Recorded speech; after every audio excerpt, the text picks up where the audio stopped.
Jadi ya dulu tuh saya taunya nampilin gambar di halaman website itu ya gitu doang, simple. Ternyata masih ada banyak ilmu yang mesti dipahami. Jadi nggak sesimpel pakai tag image terus dikasih source gambar, nggak gitu.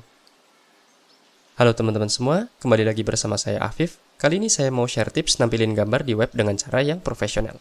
Ya, kalian nggak salah dengar, nampilin gambar. Ini emang konten yang bakal kedengarannya receh ya. Tapi faktanya, mayoritas website itu ada gambarnya, dan gambar-gambar tersebut erat banget kaitannya dengan performa dan experience dari website kita. Tolak ukur performa atau experience sebuah halaman website itu bisa kita lihat diantaranya dari Core Web Vitals. Google pakai tolak ukur ini buat nge-ranking website kalian. Ada 3 hal, LCP, FID, dan CLS. Di sini saya nggak akan jelasin detailnya, tapi 2 diantaranya erat banget kaitannya dengan gambar. Dan itu bakal saya singgung di video ini. Jadi ya kesimpulannya, gambar itu ngaruh banget ke user experience dan page rank. Ujung-ujungnya bakal ngaruh juga ke bisnis kalian. Langsung aja tanpa berlama-lama intronya, saya kasih beberapa tips buat menghandle gambar ini dengan baik. Yang pertama, kalian pasti pernah bikin halaman web yang gambarnya tuh banyak banget. Misal bikin e-commerce, pasti banyak tuh nampilin foto produk. Atau ya janganlah e-commerce ya, sesimpel daftar chat aja itu ada gambar-gambarnya. Daftar lagu juga ada gambar-gambarnya. Bahkan daftar kerjaan pun, kalau kalian bikin job portal gitu ya, itu bakal banyak gambarnya juga kemungkinan. Waktu saya masih junior, nampilin gambar ya udah tampilin aja. Emang kenapa? Iya kan? Yang penting udah sesuai sama yang diminta sama tim UI UX. Gambarnya udah keload, bentuknya udah sesuai, layoutingnya udah sesuai, udah gitu aja. Dan setelah tahu ilmunya, baru tahu bahwa ini tuh nggak efisien banget gitu. Terus baiknya gimana sih? Nah, baiknya tuh kita mesti perhatiin mana gambar yang bakal langsung tampil di layar, atau istilah lainnya viewport, dan mana gambar yang berada di bawah viewport, yang mana ketika halaman itu dibuka, user nggak langsung lihat gambar tersebut. Gambar-gambar yang belum butuh ditampilin itu di-load-nya nanti aja, kalau udah butuh baru di-load. Ilustrasinya seperti ini. Kenapa? Biar lebih ringan. Jadi ketika buka halaman tuh nggak langsung semua gambar di-download. Jadi jumlah request ke server bisa lebih sedikit kalau usernya nggak scroll sampai bawah ya. Ya misal aja 30% user itu nggak scroll sampai bawah. Jadi dia buka halaman terus dia langsung pindah ke halaman lain gitu misalnya. Ini kan jadi hemat bandwidth ya, hemat kuota user. Apalagi kalau pengunjung web kalian per menitnya itu udah banyak banget. Itu bakal kerasa banget sih penghematannya. Oke, terus cara codingnya gimana? Gampang banget. Tinggal tambahin aja atribut loading yang nilainya lazy. Ini udah banyak disupport oleh browser-browser modern. Kalau kalian pengen support lebih banyak browser, ya walaupun di zaman sekarang peluangnya dikit ya, user pakai browser jadul ya. Itu kalian bisa pakai polyfill, jadi kalian tambahin JavaScript buat nge-support itu. Tinggal googling aja, tinggal pakai. Jadi kalian nggak perlu bikin sendiri gitu dari awal. Alternatif lainnya bisa pakai intersection observer, yaitu API JavaScript buat ngecek kalau suatu elemen masuk atau keluar dari viewport. Kabar baik buat kalian pengguna Next.js, itu udah ada komponennya. Tinggal kalau mau nampilin gambar, pakai aja image komponen. Itu udah otomatis implementasi lazy loading secara default. Kalian bisa pakai Next Image yang pakai intersection observer, atau bisa juga pakai Next Future Image yang pakai fitur native lazy loading, seperti yang saya jelasin di awal tadi. Tips yang kedua, sekarang kita bahas sebaliknya ya. Kalau tadi bahas cara handle gambar yang ada di bawah viewport, sekarang kita bahas cara handle gambar yang berada di dalam viewport. Bagusnya jangan pakai default behavior-nya, apalagi pakai lazy load ya. Bagusnya kalian preload gambarnya. Preload itu penjelasan gampangnya gini sih. Kita ngasih tahu ke browser bahwa gambar ini tuh penting, mesti diprioritasin buat di-load. Soalnya ini masuk ke bagian yang bakal pertama kali dilihat oleh user. Biar lebih jelas kita langsung ke contoh ya. Jadi misal kalian bikin halaman simpel kayak gini nih. Di sini butuh beberapa file CSS dan JavaScript. Terus di halaman ini juga butuh image. Nah, by default, image ini bakal di-request belakangan setelah CSS dan JS tadi. Kalau mau kita preload, tinggal kita tambahin aja tag link kayak gini. Dengan demikian, file image ini bakal di-load duluan. Kita lihat resultnya aja biar lebih jelas ya. Di sini saya nggak pakai preload duluan nih. Bisa dilihat bahwa file gambarnya di-request belakangan. Nggak kelihatan ada masalah apa-apa sih ya. Cuma kalau saya simulasiin di koneksi internet yang lemot, slow 3G misalnya, kemudian saya hard refresh, loading dulu. Nah, bisa kelihatan halaman web kita tuh berasa lemot gitu. Kelihatan tadi gambarnya tuh sedikit demi sedikit terload. Coba kita bandingkan sama yang pakai preload. Ini sama ya, saya simulasiin di koneksi slow 3G. Kemudian saya refresh. Nah, halamannya tuh ketika di load berasa lebih cepat gitu. Soalnya gambarnya tuh langsung gitu kelihatan.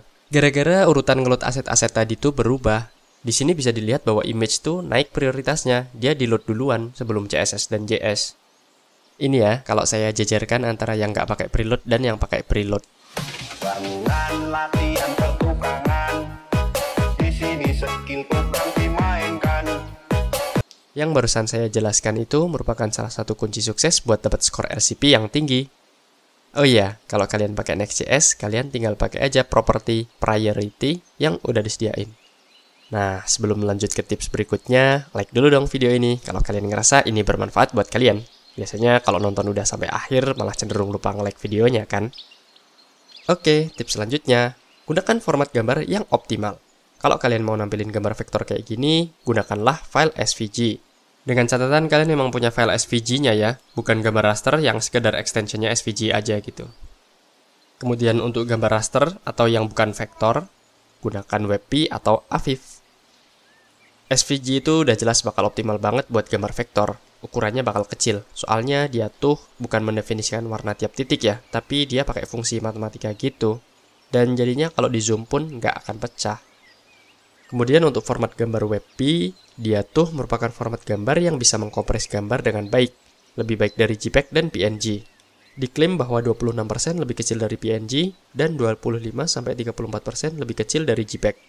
Dia support gambar yang mengandung transparansi dan support gambar animasi juga loh. Sedangkan yang format AVIF itu pada intinya sama kayak WebP ya. Dia mengkompres image dengan lebih optimal dibanding PNG dan JPEG. Nah, untuk perbandingan WebP dan AVIF pakai yang mana, bisa kalian lihat di tabel ini. Ini saya ambil dari sebuah artikel yang ditulis salah seorang software engineer di Google. Selanjutnya, saya jelasin cara convertnya. Kalian bisa convert secara manual lewat websquash.app. Terus tinggal kalian pilih aja gambarnya, pilih mau di-convert ke format apa. Di sini saya pilih WebP, terus udah bisa kalian lihat perbandingannya. Berasa nggak ada bedanya ya, padahal ini menghasilkan file yang lebih kecil. Kalian bisa juga pakai library buat convert itu, salah satunya ada library Sharp yang sekarang paling populer. Kemudian untuk browser supportnya gimana ya? Kalau untuk modern browser sih harusnya udah aman, karena udah pasti support. Nah, untuk yang browser jadul nih, kalian bisa nyuruh user kalian aja buat update browsernya. Atau ya seperti biasa, ditambahin JavaScript. Tinggal googling aja kok polyfill-nya, pasti ada. Ini saya kasih lihat salah satunya, dia bakal mengconvert WebP tadi, kalau browser kalian nggak support WebP. Dia mendekode dan mengencode gambarnya tadi, jadi format yang disupport oleh browser. Tapi bisa juga loh sebenarnya nggak usah pakai JavaScript. Kalian bisa pakai HTML aja, yaitu pakai tag picture seperti contoh ini. Tips keempat, kalian mungkin pernah ya pakai tag image gini tanpa mendefinisikan tinggi dan lebar gambar. Efeknya halaman web kalian bakal ngalamin yang namanya layout shift atau pergeseran tata letak. Jadi kontennya tuh sebelum gambarnya keload tuh bakal di atas, tapi setelah gambarnya keload itu jadi anjlok ke bawah gitu. Bagusnya kalian tentuin secara eksplisit tingginya berapa, lebarnya berapa, biar nggak ada layout shift. Selain pakai atribut, kalian juga bisa atur lewat CSS. Layout shift ini salah satu indikator di Core Web Vitals ya, jadi jangan disepelekan. Tips selanjutnya, nampilin gambar tanpa alternatif teks atribut adalah sesuatu yang masih sering dilakukan. Tahu nggak masalahnya gimana?